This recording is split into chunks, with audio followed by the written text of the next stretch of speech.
اللہ الرحمن الرحیم یا ایہا الذین آمنوا لا تاکلوا الربا اضعافا مضاعفا صدق اللہ العظیم ببرکتہ ان اللہ وملائکتہ یصلون علی النبی یا ایہا الذین آمنوا صلوا علیہ وسلموا تسلیما الصلاۃ والسلام علیک یا سیدی یا رسول اللہ وعلی آلک واصحابک یا سیدی یا حبیب اللہ۔ تمام تر تعریف و توصیف اللہ جل مجدہ الکریم کے لیے ہے جو خالق محمد مصطفیٰ صلی اللہ تعالی علیہ وآلہ وسلم کے لیے ہے کہ جن کے صدقے میں خالق کائنات نے یہ کل کائنات تخلیق فرمائی۔ بفضلہ تعالی ایک مرتبہ پھر ہم موجود ہیں رمضان المبارک کے اس خوبصورت ٹرانسمیشن رمضان نور ایمان میں، اور اللہ رب ذوالجلال کے فضل سے امید کرتا ہوں کہ آپ تمام احباب کے روزے اچھے گزر رہے ہوں گے اور رمضان کے برکات اور فضائل آپ سمیٹ رہے ہوں گے۔ تو ناظرین، آج کا جو ہمارا موضوع ہے، میں ایک معاشرے کی اسے اہم ضرورت سمجھتا ہوں اور اس موضوع کو آج یہاں پہ ڈسکس کیا جائے۔ تو سامعین، آج کا جو ہمارا موضوع ہے وہ سود کے حوالے سے ہے۔ جیسا کہ آپ دیکھ رہے ہیں، جیسا کہ معاشرے کے اندر جہاں بہت ساری برائیاں ہیں، جہاں بہت سارے ایسے معاملات چل رہے ہیں، وہاں پر ایک سودی نظام بہت ہی عام ہے۔ تو آج اسی حوالے سے ہمارے ساتھ گفتگو کرنے کے لیے موجود ہیں بہت ہی خوبصورت شخصیت ہیں جناب حضرت علامہ مفتی مبشر قادری صاحب۔ سب سے پہلے تو میں مشکور و ممنون ہوں، آپ نے وقت عنایت فرمایا، اللہ رب ذوالجلال آپ کا آنا قبول و منظور فرمائے۔ ان کے ساتھ موجود ہیں جناب حافظ محمد ذیشان صاحب، آپ کا بھی مشکور و ممنون ہوں، آپ نے وقت عنایت فرمایا۔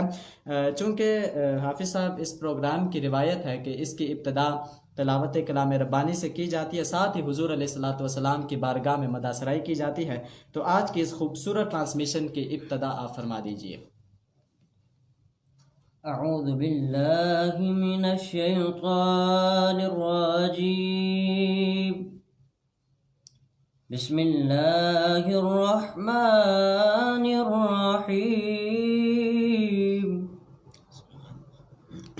سبحان ربک رب العزت عما یصفون، سبحان اللہ، وسلام علی المرسلین، والحمد للہ رب العالمین، صدق اللہ مولانا العظیم، صلی اللہ علیک یا رسول اللہ، وسلم علیک یا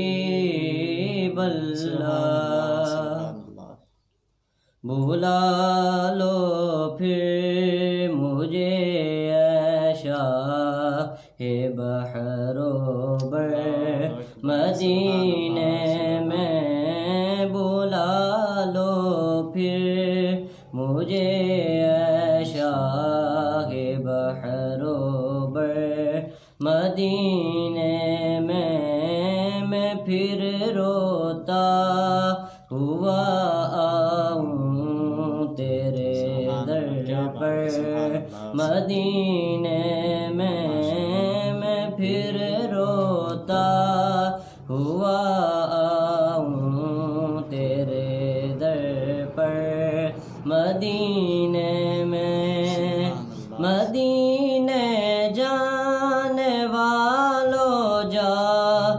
جاؤ فی امان اللہ، مدینے جانے والو جاؤ فی امان اللہ، کبھی تو اپنا بھی لگ جائے گا بستر مدینے میں، کبھی تو اپنا بھی لگ جائے گا بستر مدینے میں، بلا لو پھر مجھے شاہ بحر و بر مدینے میں مدینہ اس لیے عطار جان و دل سے ہے پیارا مدینہ اس لیے عطار جان و دل سے ہے پیارا کہ رہتے ہیں میرے آقا میرے دل بر مدینے میں کہ رہتے ہیں میرے آقا میرے دل بر مدینے میں پھر روتا ہوا آؤں تیرے در پر مدینے میں بلا لو پھر مجھے اے شاہ بحر و بر مدینے میں۔ سبحان اللہ ماشاء اللہ، بہت ہی خوبصورت انداز سے حافظ ذیشان صاحب حضور علیہ الصلوۃ والسلام کی بارگاہ میں مدح سرائی فرما رہے تھے۔ اللہ رب ذوالجلال حافظ صاحب کی آواز میں مزید برکتوں کا اضافہ فرمائے۔ تو قبلہ مفتی صاحب، ہم بلا تمہید و تمثیل ہی اپنے موضوع کی طرف بڑھتے ہیں۔ جیسا کہ آپ دیکھ رہے ہیں کہ آج کل معاشرے کے اندر بہت ساری برائیاں دن بدن جنم لیتی جا رہی ہیں، تو انہی کے اندر ایک آپ جانتے ہیں کہ جو سودی نظام ہے اور جو سود ہے، سود کی تباہ کاریاں ہیں، وہ بھی معاشرے کے اندر دن بدن بڑھتی جا رہے ہیں۔ تو سب سے پہلے تو ہم اسی کی طرف چلتے ہیں، موضوع کی طرف چلتے ہیں کہ اصل میں یہ سود ہے کیا، یہ سود کی تعریف کیا ہے، اور اس کی کوئی مثال جو ہمارے سامعین جس کو بہتر انداز سے سمجھ سکیں کہ سود کیا ہے۔ بسم اللہ الرحمن الرحیم، بسم اللہ والحمدللہ والصلاة والسلام علی رسول اللہ وعلی آل رسول اللہ واصحاب رسول اللہ اجمعین۔ میں انتہائی مشکور ہوں کہ آپ نے مجھے اس لائق سمجھا اور اپنے اس سلسلے میں آپ نے مدعو کیا، اور جو کوششیں آپ کر رہے ہیں، اللہ تبارک و تعالیٰ آپ کی سعی جمیلہ کو اپنی بارگاہ میں قبول فرمائے۔ سود کے تعلق سے آپ نے پوچھا ہے کہ سود کی تعریف کیا ہے۔ تو امام راغب اصفہانی علیہ رحمہ کے حوالے سے ذکر کیا گیا کہ آپ فرماتے ہیں کہ سود جو ہے یہ لغوی اعتبار سے اگر دیکھا جائے نا، لغت کے اعتبار سے، تو اس کا معنی ہے زیادتی، اور شریعت میں اس کا جو معنی ہے وہ اعلیٰ حضرت امام احمد رضا خان علیہ رحمۃ الرحمن نے اس کی جو تعریف کی ہے، آپ فرماتے ہیں کہ وہ زیادتی جو کسی عوض سے، کسی بدلے سے خالی ہو، اور جس وقت معاملہ کیا جا رہا ہو تو اس وقت اس کا جو استحقاق ہے یہ لازم قرار دیا گیا ہو۔ بے شک بے شک۔ اس چیز کو ایک مثال سے ہی سمجھا جائے گا۔ جب میں مثال آپ کے سامنے ذکر کروں گا تو اس کی تعریف آسانی سے سمجھ آ جائے گی۔ بے شک۔ جیسے مثال کے طور پر ایک بندہ کسی کو 100 روپے ادھار دیتا ہے، بے شک، اور بعد میں جو اس نے واپس لینا ہے، تو جس وقت یہ اس کو قرض دے رہا ہے تو قرض دیتے وقت یہ شرط لگائے کہ میں 100 روپے آپ کو دے رہا ہوں، لیکن واپس میں 110 روپے آپ سے لوں گا۔ اللہ اکبر۔ تو اب سمجھیں کہ اعلیٰ حضرت فرماتے ہیں کہ وہ زیادتی بے شک جو عوض سے، بدلے سے خالی ہے، اسے سود کہتے ہیں۔ 100 روپیہ تو 100 کے بدلے میں ہو گیا ہے، اسی طرح بے یہ شک۔ 10 روپے جو ہے یہ اضافہ ہے، یہ سود ہے، یہ حرام ہے۔ اور آج دنیا میں لوگ سود کو پرافٹ کا نام دے کر، نفع کا نام دے کر کھا رہے ہیں۔ بے شک اسی طرح۔ میں اپنی اس گفتگو کے شروع میں ہی رسالہ کشیریہ کے حوالے سے ایک واقعہ ذکر کرتا ہوں۔ اللہ اکبر، بے شک۔ حضرت ابراہیم بن ادہم علیہ رحمۃ اللہ اکرم، سبحان اللہ۔ یہ بہت بڑے جلیل القدر صوفی بزرگ گزرے ہیں۔ آپ رحمۃ اللہ تعالی علیہ ایک مرتبہ مکہ مکرمہ سے سفر کرتے ہوئے ارض مقدس بیت المقدس کی طرف جب آپ آئے، قبۃ الصخرہ یہ ایک مقام ہے، ایک مقدس جگہ ہے جہاں پر عبادات کی جاتی تھی۔ آپ رحمۃ اللہ تعالیٰ علیہ اس مقام پر پہنچے اور اس قبۃ الصخرہ کے اندر عبادت کی غرض سے داخل ہو گئے۔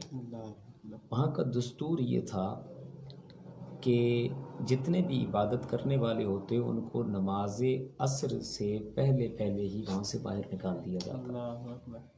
حضرت ابراہیم بن ادہم علیہ رحمۃ اللہ اکرم عبادت میں مشغول رہے۔ جب دروازہ بند کرنے کا وقت آیا تو آپ اندر چھپ گئے کہ آج رات میں یہاں ہی رہ کر عبادت کروں گا۔ وقت گزرتا گیا، رات کے وقت وہاں پر فرشتوں کی آمد ہوتی ہے۔ ایسی مقدس جگہ ہے وہ، بے شک فرشتے آپس میں گفتگو کرنے لگے اور ایک فرشتہ دوسرے سے کہنے لگا کہ لگتا ہے یہاں کوئی بنی آدم محسوس ہو رہا ہے ہمیں، کہیں کوئی بنی آدم آج اس قبۃ الصخرہ کے اندر ٹھہرا ہوا ہے۔ اللہ اکبر۔ حضرت ابراہیم بن ادہم علیہ رحمۃ اللہ اکرم فرماتے ہیں کہ ساتھ ہی دوسرا فرشتہ بولا اور وہ کہنے لگا کہ جی ہاں، یہ عابد عبادت گزار ابراہیم بن ادہم معلوم ہوتے ہیں۔ اللہ اکبر، کیا بات ہے۔ حضرت ابراہیم بن ادہم فرماتے ہیں کہ پھر ساتھ ہی تیسرا فرشتہ بولا اور کہنے لگا کہ ہاں، یہ وہی ابراہیم بن ادہم ہے کہ روزانہ جن کے اعمال، یہ آسمان میں ایک دروازہ ہے جہاں سے مومنین کے اعمال اوپر جاتے ہیں، کیا بات ہے۔ تو وہ وہاں سے روزانہ ان کے اعمال اوپر جاتے ہیں اور رب کی بارگاہ میں پیش ہوتے ہیں، اور یہ وہی ہیں۔ تو ساتھ ہی ایک اور فرشتہ کہنے لگا ہاں بات تو یہی ہے، لیکن 1 سال ہو گیا ابراہیم بن ادہم کے اعمال اوپر نہیں جا رہے۔ اللہ اکبر، اللہ اکبر، 1 سال ہو گیا ہے، ان کی دعائیں قبول نہیں ہو رہی ہیں۔ اللہ اکبر۔ اور ساتھ ہی وہ فرشتہ کہنے لگا کہ یہ کسی بڑی وجہ سے نہیں ہے، کوئی بڑی بات نہیں ہے اس کے پیچھے۔ وجہ یہ ہے کہ انہوں نے مکہ مکرمہ میں ایک شخص سے کچھ کھجوریں خریدی ہیں، اللہ اکبر۔ اور اس وقت 2 کھجوریں ان کے پاؤں میں نیچے زمین پہ گری، اپنی سمجھ کر اٹھا لی، کھا لی۔ اس وجہ سے ان کی دعائیں قبول نہیں ہو رہی اور 1 سال تک بارگاہ الہی میں اعمال پہنچانے سے روک دیے گئے۔ اللہ اکبر، اللہ اکبر۔ یہاں پر میں اپنے جو سامعین ہیں انہیں، جو آپ حاضرین یہاں پر موجود ہیں، آپ کو ایک بات درد دل سے کہنا چاہتا ہوں کہ دیکھیں وہ مال کہ جو ابراہیم بن ادہم علیہ رحمۃ اللہ اکرم نے اپنا سمجھا، اللہ اکبر، بے شک، اٹھا لیا، بے شک۔ اس کا یہ وبال بنا۔ لیکن یاد رکھنا یہ ہم ہیں، آج ہماری کیفیت یہ ہمیں پرواہ نہیں ہے، بے شک، ہمیں آخرت کی فکر نہیں۔ بے شک۔ ابراہیم بن ادہم علیہ رحمۃ اللہ اکرم نے واپس مکہ المکرمہ کا سفر کیا، اللہ اکبر، اسی مقام پر پہنچے۔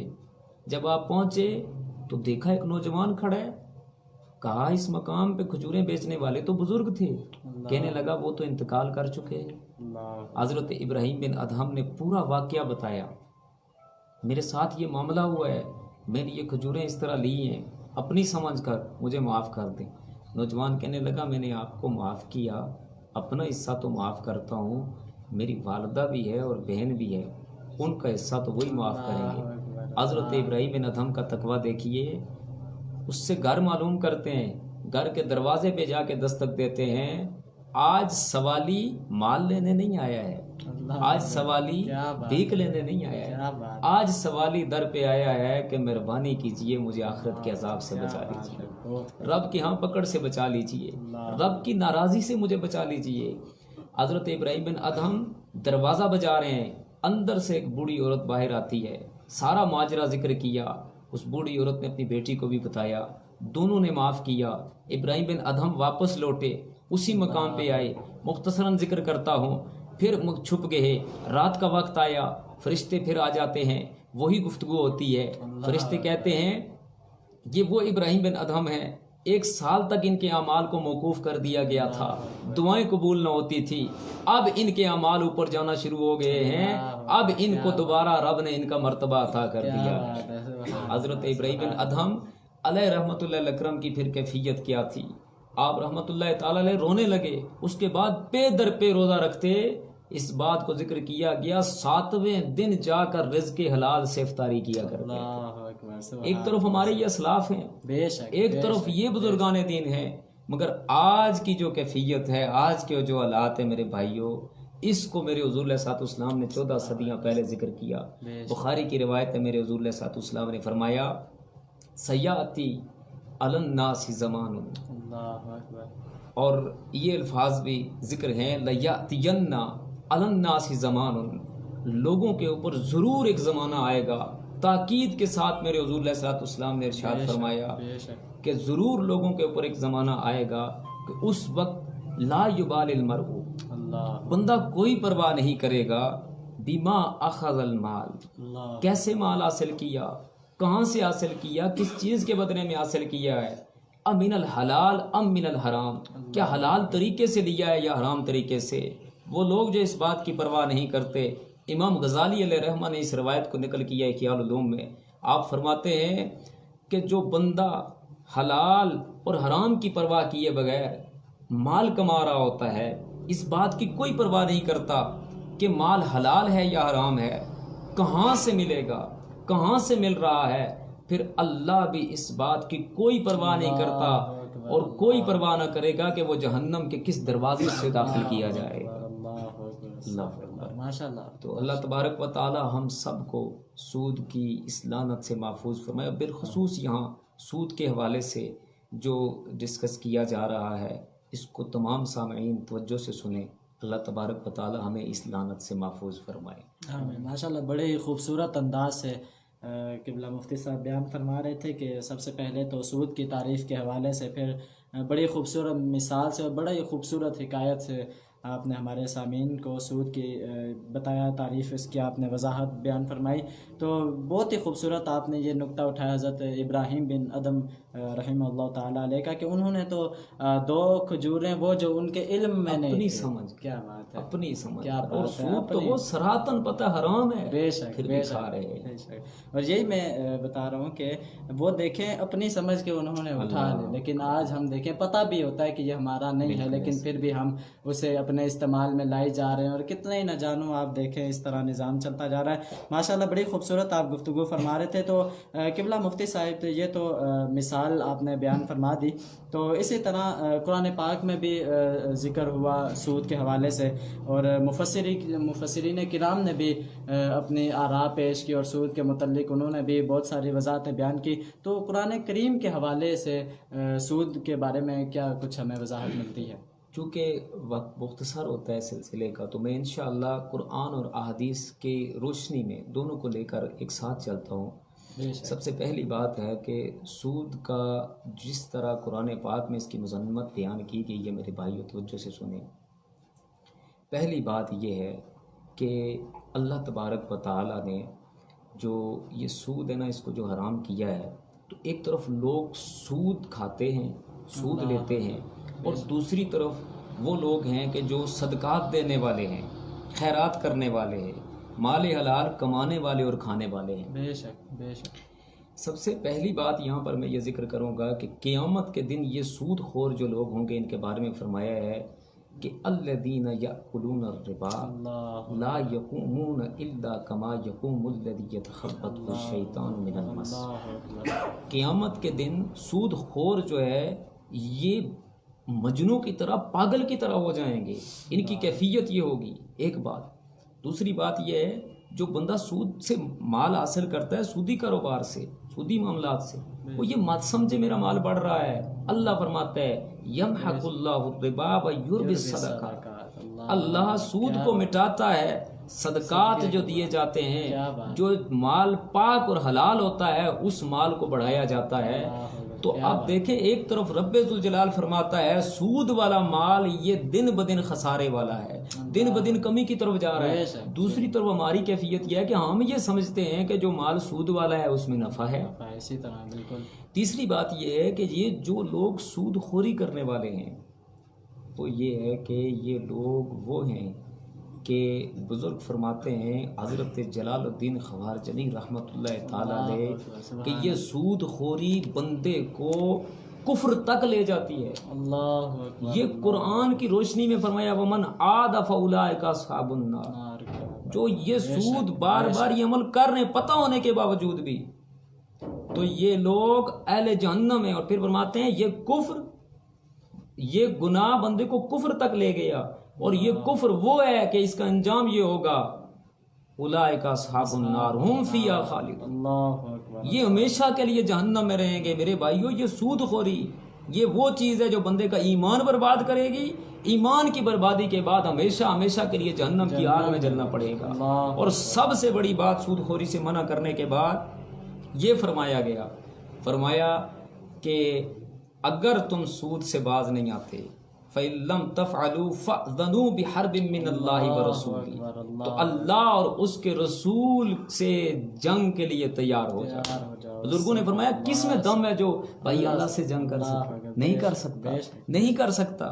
جب اللہ سے جنگ نہیں کر سکتا تو معنی یہی بنے گا کہ یہ بندہ اپنی تباہی و بربادی کے لیے تیار ہو جائے. اللہ تبارک و تعالی ہمیں اس لعنت سے محفوظ فرمائے. اب احادیث کی روشنی میں اگر آپ دیکھتے ہیں، مفسرین کے جو آپ اقوال دیکھتے ہیں، تو بڑی پیاری بات مفتی احمد یار خان نعیمی صاحب نے کی. آپ فرماتے ہیں سود خور بظاہر انسان اور حقیقت میں شیطان ہے. اللہ اکبر. غریب کے اوپر سے کوئی احساس نہیں ہے. لوگوں کو مال دے رہے ہیں اور سود وہ دوبارہ لے رہے ہیں، نفع لے رہے ہیں، سودی کاروبار ان کے ساتھ کر رہے ہیں. اور یہ لوگ وہ ہیں کہ جن کو اب انسانی جو ایک ہمدردی ہونی چاہیے دل کے اندر، وہ ان کے اندر سے ختم ہو جاتی ہے. اور بڑی پیاری بات تفسیر مظہری کے اندر قاضی ثناء اللہ پانی پتی مظہری علیہ رحمہ نے لکھی. آپ فرماتے ہیں سود وہ حرام کام ہے، یہ جب بندہ سودی مال کما کر کھاتا ہے تو سود کی وجہ سے بندے کا جسم جو ہے اس میں تغیر آتا ہے. اللہ اکبر. بقیہ گناہ بھی ہیں، بے شک بے شک. اتنا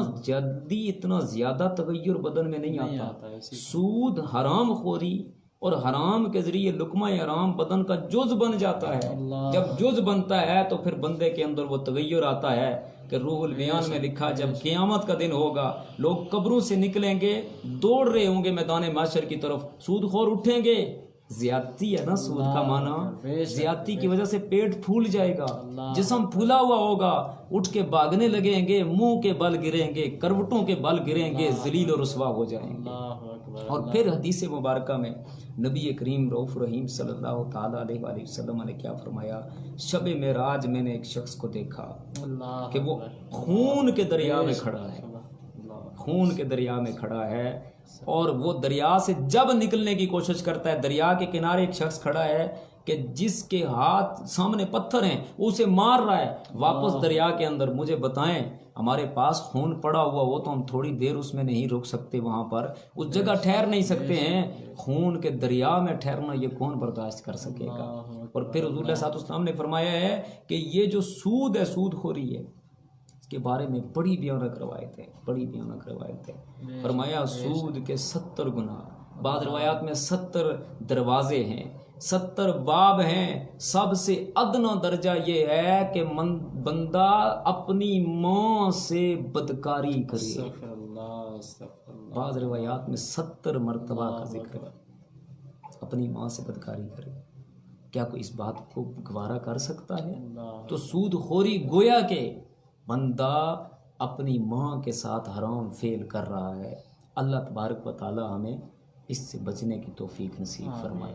آمین. ماشاءاللہ بڑے خوبصورت انداز سے قرآن پاک سے بھی، حدیث مبارکہ سے بھی، اور مزید پھر ائمہ کرام کے اقوال سے بھی سود خوری کے حوالے سے گفتگو فرما رہے تھے. تو قبلہ مفتی صاحب یہیں پہ آپ ایک اور چیز کی وضاحت دیتے جائیں ہمارے سامعین اور حاضرین کے لیے کہ جتنی بھی آپ نے یہ سزاؤں کا تذکرہ کیا، جتنی بھی چیزوں اور وعیدوں کا آپ نے تذکرہ کیا، تو کیا یہ صرف سود لینے والے کے لیے یہ ساری وعیدیں آئی ہیں؟ اور ساتھ ہی آج کل آپ دیکھ رہے ہیں نظام جو کاروبار ایسے چل رہے ہیں، تو لوگ تو کہتے کچھ ہیں لیکن اصل میں بیچ میں وہ سودی نظام اور سودی کاروبار چل رہا ہوتا ہے. تو اس حوالے سے آپ کیا کہنا چاہیں گے؟ پہلی بات تو بڑا اہم سوال آپ نے کیا.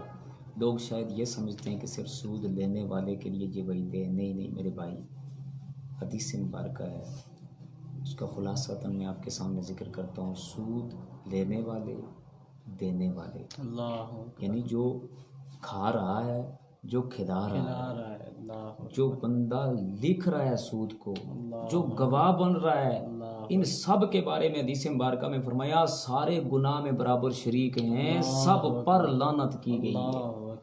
اور دوسری بات جو آپ نے سوال کیا دور حاضر میں کہ کیسے جو ہے نا وہ سود کی صورتیں بنتی ہیں، ایک بات یاد رکھنا کہ سود کے حوالے سے تھوڑی سی میں تفصیل پہلے آپ کے سامنے ذکر کر دوں۔ بے شک بے شک کہ عام طور پر جو چیزیں ہم خریدتے اور بیچتے ہیں نا، بے شک جو تجارتی سلسلہ ہے اس میں عام طور پر جو اشیاء کی ایک صورتیں ہوتی ہیں، وہ چیزیں یا تو بندہ تول کر خریدتا بیچتا ہے، بے شک بے شک یا ایک پیمانے کے ساتھ ماپ کر، جس طرح وہ دودھ کا ہوتا ہے نا ڈبہ 1 کلو والا، تو اس میں وہ کرتے ہیں سلسلہ، تو یا تو اس کو ماپ کر بیچتے ہیں۔ دو چیزیں یہ ہو گئی ہیں۔ ان کے لیے جو الفاظ استعمال کیے جاتے ہیں وہ مکیلی اور موزونی کے الفاظ استعمال کیے جاتے ہیں۔ تو تیسری وہ چیزیں ہوتی ہیں جن کو مضروب کہا جاتا ہے کہ جو گزوں کے ساتھ ماپ کے جن کی بیع کی جاتی ہے، خرید و فروخت کا سلسلہ ہوتا ہے۔ چوتھی چیز ہے کہ جو تعداد کے اعتبار سے جو عددی ہوتی ہیں وہ ان کا خرید و فروخت کا سلسلہ ہوتا ہے۔ اور پانچویں وہ چیزیں ہوتی ہیں کہ جو قیمتی ہوتی ہیں، قیمیں جن کو کہا جاتا ہے۔ یہ پہلی چیز سب سے پہلے جو موزونی، وہ یوں سمجھیں کہ جیسے آج کل کا جو دور ہے اس کے اعتبار سے اگر آپ دیکھیں تو جو وزن کر کے، جیسے چینی ہے وزن کر کے اس کو بیچا جاتا ہے، کلو 2 کلو 3 کلو کے اعتبار سے، اور جو ماپ کے دیا جاتا ہے وہ آپ دودھ کی مثال لے لیں، اس پیمانے میں تول کے بھی دیا جاتا ہے لیکن وہ ایک پیمانہ بنایا جاتا ہے اور اس پیمانے میں دودھ ڈال کے، پرانے وقتوں میں نا سا ہوتا تھا، ایک پیمانہ ہوتا تھا، اس میں ڈال کے سا بھر کے تو وہ پیمانہ ایک تو ڈبے وغیرہ، بعض علاقوں میں شاید ابھی بھی اس کے حوالے سے ہے کہ ایک ڈبے میں وہ گندم وغیرہ یہ چیزیں ڈال کے نا تو ان کو ماپ کر دی جاتی ہیں۔ تو یہ ایک ہو گئی موزونی، جیسے چینی کی مثال دی ہے، مکیلی یہ والی ہو گئی ہے۔ تو عددی کی مثال آپ سمجھیں کہ جیسے انڈے وہ تعداد کے اعتبار سے گن کے خریدے بیچے جاتے ہیں، اور قیمی یوں سمجھیں کہ جیسے بکری ہے، دوسری گائے وغیرہ، تو ان کی قیمت لگا کے عام طور پہ بیچا جاتا ہے، ان کو پیمائش نہیں کی جاتی ہے، تولا نہیں جاتا ہے۔ تو یہ بات پہلے سب سے ذہن میں رکھیے گا کہ جو سود ہے نا وہ ان اشیاء میں سے وہ سود جو ہے وہ آتا ہے مکیلی اور موزونی چیزوں میں، کہ جو چیزیں تول کے بیچی جاتی ہیں، جو چیزیں ماپ کر کسی پیمانے کے ساتھ ماپ کر ان کو ڈبے وغیرہ میں یا اس طرح کو کوئی ڈول وغیرہ ہو کہ جس میں وہ ڈال کے دی جاتی ہوں، تو یہ جب بیچنی ہے خریدنی ہے، ان کے لیے شریعت نے ایک اصول بتایا ہے۔ یہ دو چیزیں ذہن میں رکھیں، اور اس کے لیے شریعت نے اصول یہ بتایا کہ جیسے آپ گندم کسی کو بیچ رہے ہیں تو گندم کے بدلے میں اگر گندم ہی آپ لے رہے ہیں تو آپ کو پھر چاہیے یہ کہ ہاتھوں ہاتھ دینی ہے اسی مجلس میں، اور پھر برابر برابر ہونی چاہیے، برابر برابر، ٹھیک ہے۔ جو چیز آپ نے تول کے بیچنی ہے یا جس کو ماپ کے پیمانے کے ساتھ آپ نے اس کو جو ہے نا وہ کسی سا وغیرہ کسی ڈول وغیرہ کے ساتھ اس کو ماپ کر آپ دے رہے ہیں، تو یہ برابر برابر ہو اور ہاتھوں ہاتھ وہاں پر ہی آپ نے دینا ہے۔ یہاں پر چونکہ عرف کے اعتبار سے معاشرے میں جو سودی ایک سلسلہ چل رہا ہے، اس حوالے سے سوال کیا گیا، تو ذہن میں سوال یہ ضرور آئے گا کہ پھر یہ کرنسی نوٹ ہے یہ کس کے تحت آئے گا؟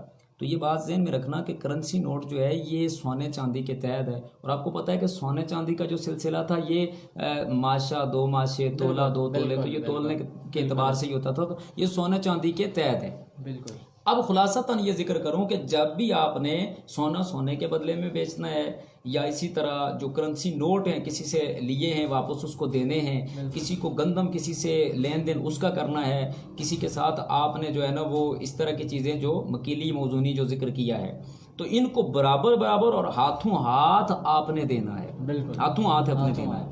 اچھا، اس میں یہ بات ذہن میں رکھیے گا کہ ڈیٹیل ہے، تفصیل ہے، تو اس طرح کے معاملات میں بالخصوص وہ لوگ توجہ کریں یہاں پر کہ اگر آپ کے پاس گندم رکھی ہوئی ہے تو وہ اگر آپ کے پاس گندم ہے پرانی اور وہ گندم ہے 10 کلو، تو آپ چاہتے ہیں کہ یہ پرانی گندم میں دے کر اس کے بدلے میں 8 کلو لے لوں، تو گندم کے بارے میں تو اصول شریعت نے یہ بتایا ہے، گندم ہیں، چاول ہیں، جب چاول کے بدلے میں، گندم کے بدلے میں، جو کے بدلے میں جب آپ نے بیچنا ہے خریدنا ہے وہ برابر برابر ہوں اور ہاتھوں ہاتھ اسی مجلس میں آپ نے دینے ہیں، ٹھیک ہے۔ یہ چیزیں ذہن میں رکھنے کے بعد اب آپ اس طرف آئیں کہ یہ بات ذہن میں رکھیے گا کہ سود کی ایک صورت ہے قرض دینا اور قرض پر نفع حاصل کرنا، اس کی مثالیں فی زمانہ اور یہ بہت زیادہ یہ عام ہے، باقی صورتیں تو پھر بھی تقریباً کم ہیں، لیکن یہ صورت بہت زیادہ ہے کہ لوگ بینکوں میں اپنا پیسہ رکھوا دیتے ہیں، اس کو پرافٹ کا نام دیتے ہیں، یہ سود ہے۔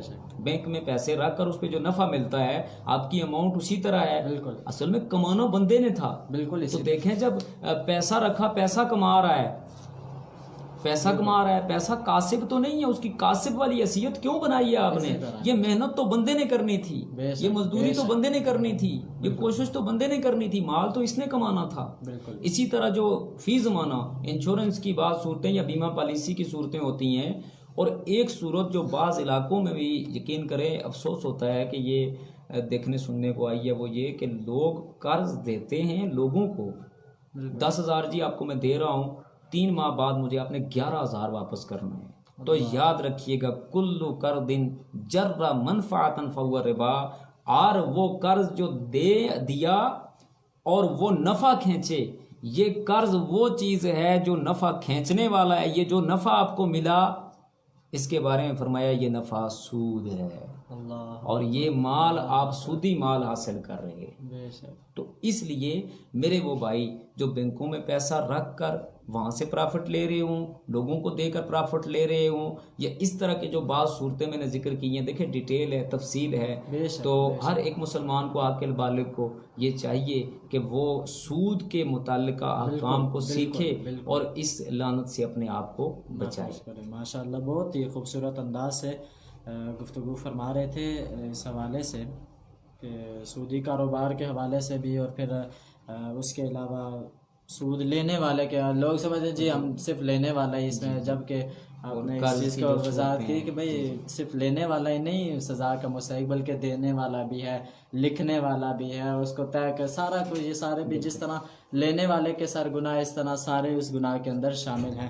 تو قبلہ مفتی صاحب یہاں پہ آخری بات ہی کرتا چلوں کہ یہ جس طرح دیگر بہت سارے گناہ ہیں ان کی حرمت قرآن پاک میں آئی، حدیث مبارکہ میں بھی آئی، تو کیا سود کی حرمت کے حرام ہونے کی وجہ کیا ہے، اور پھر ہم اس سے بچ کس طرح سکتے ہیں؟ جی جو سود کی حرمت حرام آنے کی، اس کی حرمت کی اصل وجہ تو یہ ہے سب سے پہلے کہ اللہ تبارک و تعالیٰ نے حرام فرمایا، بے شک اسی طرح، ٹھیک ہے، تو اللہ نے فرمایا احل اللہ البیع وحرم الربا، تو ہمارے لیے یہی ہے کہ ہم سر تسلیم خم کر لیں، اللہ کا حکم ہے۔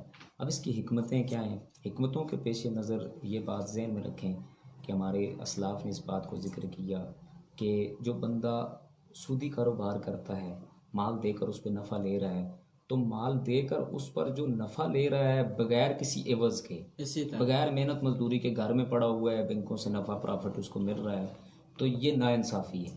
اسی طرح دوسری بات یہ ہے کہ جو بندہ سودی کاروبار کرتا ہے اس کے دل سے انسانی احساس اور ہمدردی ختم ہو جاتا ہے، وہ جو قرض ہے نا وہ قرض حسنہ نہیں دیتا ہے، وہ ہمیشہ اس طاق میں رہتا ہے میں کب مال دوں مجھے نفع ملے۔ اسی طرح عموماً تو اب چونکہ عوام ہمیں سن رہے ہیں، جو سامعین ہیں، حاضرین بھی بیٹھے ہیں، تو یہاں پر ذہن میں یہ ضرور سوال آئے گا کہ بھئی اگر قرض کی صورت میں بھی یہ نفع جو لیں گے سود بن جاتا ہے تو کیا قرض لینا نہیں چھوڑ دیں گے؟ اسی طرح تو اب اس پہ میں ضرور ایک بات ذکر کروں گا کہ شب معراج حضور علیہ الصلوۃ والسلام فرماتے ہیں کہ میں نے دیکھا کہ جنت کے دروازے پر جو صدقے کا ثواب ہے وہ 10 گنا اور قرض کا ثواب 18 گنا لکھا ہوا ہے۔ سبحان اللہ۔ میں نے جبریل امین سے پوچھا تو انہوں نے عرض کی کہ یا رسول اللہ صلی اللہ علیہ وسلم، اس کی وجہ یہ ہے کہ صدقہ تو وہ بھی لے لیتے ہیں کہ جو حاجت مند نہ ہو، لیکن قرض وہی لے گا جو حاجت مند ہو۔ اسی طرح بے شک، تو اس پہ لوگ مقروض ہوتے ہیں تو ان کو دبایا نہ جائے، ان کے ساتھ ایسا معاملہ نہ کیا جائے۔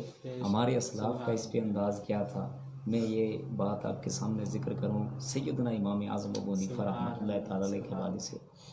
آپ رحمۃ اللہ تعالیٰ علیہ کے بارے میں حضرت شقیق بلخی فرماتے ہیں کہ ہم ایک سفر پر جا رہے تھے، راستے میں ایک شخص نے دیکھا تو وہ چھپ گیا، جب چھپا تو امام اعظم ابو حنیفہ رحمۃ اللہ تعالیٰ کو پتہ چلا تو آپ نے اس کو بلوایا اور سائڈ پہ کر کے نا اس سے پوچھا ہے کہ آپ کیوں چھپ گئے، کہنے لگا آپ سے 10,000 درہم میں نے قرض لیا تھا، ابھی تک واپس نہ کر سکا، وقت بڑا گزر چکا، بڑا شرمندہ ہوں، بڑا نادم ہوں۔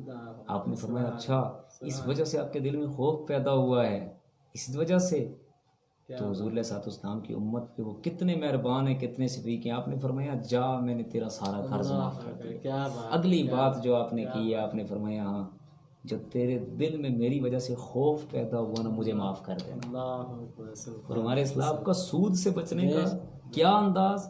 امام اعظم کے حوالے سے ہی ذکر کیا گیا تذکرۃ الاولیاء میں کہ آپ رحمۃ اللہ تعالیٰ علیہ ایک دفعہ ایک جنازے میں شریک ہیں، تیز دھوپ ہے، تپتی گرم دھوپ، ہر طرف لوگ جناب وہ سائے میں کھڑے ہونے کی کوشش کر رہے ہیں۔ گرمی کی شدت میں امام اعظم ابو حنیفہ رحمۃ اللہ تعالیٰ علیہ سے کہا گیا کہ آپ ایک مکان تھا تو اس کے سائے میں آ جائیں۔ تو آپ نے فرمایا یہ مالک کے مکان جو ہے نا میرا مقروض ہے، مجھ سے پیسے لیے ہوئے ہیں، میں اگر دیوار کے سائے میں کھڑا ہوا کہیں ایسا نہ ہو مجھے روز معاشر سود خوروں میں شامل کر دیا جائے۔